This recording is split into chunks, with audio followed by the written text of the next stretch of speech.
in this position have completely embarked on modernizing how and what we do.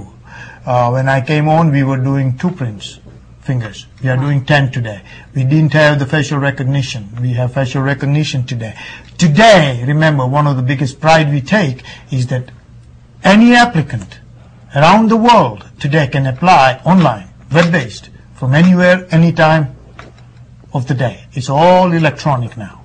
Now talk to me about recruitment, because I know coming out of college, and this is graduation season, so you have a lot of young graduates that are hitting the market, and it's always a choice. Do I go into commercial side or do I go towards government? And it so happens that a lot of times people don't choose the government because of the perceptions around what the government jobs are.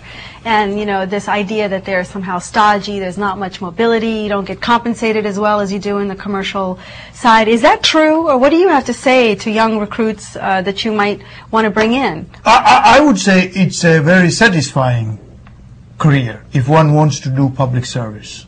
It's just not that you get a public service, and the compensation really, to me, right now, at those levels, is reasonably competitive with the industry. You know, if you look at the whole package of not just your base salary, but your retirement and your compensation and the stability, right, of being government and satisfaction of carrying out a mighty mission like this one, you know, very satisfying. Now, I do encourage young people to consider federal careers instead of just being on the industry side and maybe following the money trail, if you will. I'm very passionate about this and making the difference to make easier for applicants, make easier for our officers overseas who, for example, in Mumbai probably adjudicate 1,200, 1,400 people a day. Wow. How do we give them tools to make the decision fast and more easier than they do every day? And this is a real logistical challenge because your workforce is spread across the world. Every location around the world, every country, we have 270 some locations around the world and 30 domestic locations where we issue passports from. And it's just a mighty mission, as we say, and my assistant secretary says, and the former one did, is that we change lives. Very well. We issue a visa, we deny a visa, whatever we do. But whatever we do really is touching people.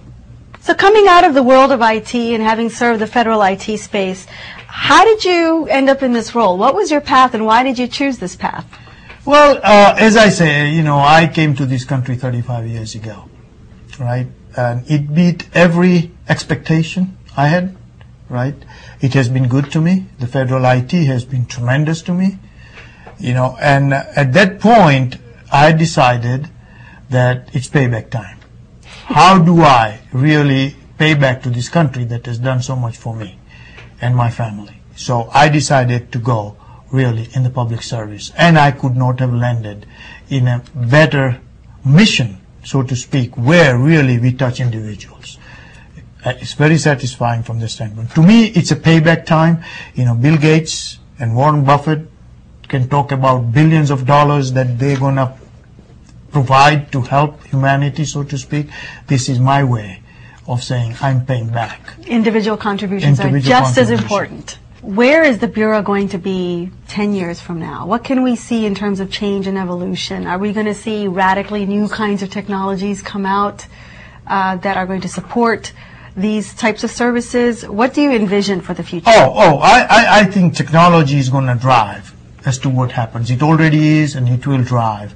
And I'm hoping, you know, and I'm being a technologist, you are one too, is, you know, beam me up, Scotty. It's not beyond realm. I'm just kidding about that. But technology is going to be wherein, you know, using biometrics, okay? I'm not saying it's outside of our vision to see what I call auto gates, okay? If you're an American, I can use your retina or iris scans and facial recognition, and you come through the airport and you don't need an officer, you automatically are scanned and said, okay. It's almost like a privileged frequent flyer. Frequent flyer kind of thing. Except you're pre-approved or pre-qualified, essentially pre-screened to travel. No, you don't need to screen, you already have it. Wow. So you just verify that by biometrics. I And think, you don't need to carry anything. And you don't need to carry anything, and you go and you are just, paperless visa. That would be Is that brilliant. the future? Why do I have to, right? All these kind of things, I think, 10 years from now, are going to be a reality. And how do you get more information if you are looking at what the guidelines are or what the recommendations are? Is there a website that our users Absolutely. can go to? Our website, which is called travel.state.gov, have all the information, as much as you want, really to check out as to what is required and what you should do and how you should do it. And like I said, we are making it easier by being online applications. You make an appointment, you make the payments, you go for your interview, you're not making those lines and people camping out overnight at the embassies, and those days are gone. And that's the progress we have seen now, that you can do it at midnight sitting at home. So let me ask, on behalf of all our viewers out there who will be traveling, many of them over the summer travel season to different countries, what would you advise them to do? One of the things I suggest to Americans who are traveling, whether it's summertime, anytime they're traveling overseas, if you go to our site, as I said, the website travel.state.gov, there is a place there which says you should enroll and put your information in, which country and where you're staying and what your itinerary is, what your emails This are. is voluntary. This is voluntary, absolutely voluntary, and guess why it is? Let's say you were in Mumbai when things happened. If we knew you were there, our job is to find you and help you with whatever help you might need. You might not be able to go back to your hotel. Your travel documents are there. We're going to help you to get out of that. Keep your family informed. Keep everybody in touch. In case something goes wrong, we know that Who you to are in the contact. country and we need to find you and help you out. That's so So brilliant. it's very important that all Americans go there, and before they travel, please enroll and let us know. It's not watching you. It has nothing to do with any of that. It's all about in case something goes wrong. We know you are there and we need to find them, and we will. It makes a lot of sense, folks. We protect ourselves with our credit cards. We tell the credit card companies we'll be traveling. This is just another precaution we can take to help ourselves. And really, we're just serving ourselves by doing that. Absolutely. You're helping us to help you. Thank you so much for sharing this wealth of information. These are services, sometimes we take them for granted, and yet there's so much that goes behind the scenes to make those services available to the public. So thank you once again for enlightening our audience with what you do, and thank you for coming to the studio. It was a Thank you very pleasure. much. It was my pleasure. Thank you very Thank you. much.